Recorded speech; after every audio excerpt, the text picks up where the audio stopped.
कारण मी आता समजू शकतो, की आता ह्याच्या एक्झॅक्टली काय चालू असेल डोक्यामध्ये आणि त्याच्या गट्समध्ये काय चालू असणार. मला त्याचा अनुभव आहे. कारण तसाच ती फुलपाखरांचा कलर इकडे बदललाय कारण मी निर्माता आहे.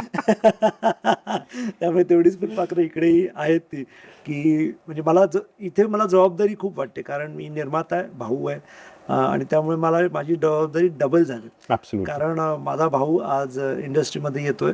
त्याची पहिली फिल्म घेऊन येतोय. ॲज अ प्रोड्युसर इंडिपेंडेंटली आमच्या मागे कुठलं कॉर्पोरेटचं बॅकिंग नसताना आम्ही एक फिल्म स्वबळावर आणि कॉन्फिडन्सवर घेऊन आणि येतोय. प्रेक्षकांच्या विश्वासावर. प्रेक्षकांच्या विश्वासावर आजपर्यंत त्यांनी ठेवलेल्या सगळ्या विश्वासावर आम्ही ती फिल्म घेऊन येतोय आणि ती लोकांना आवडेल असं वाटत असताना मला एक्झॅक्टली माहिती त्याला काय होत असेल त्यामुळे मी सतत ॲज अ भाऊ त्याला प्रोटेक्ट करण्याचा प्रयत्न करतो.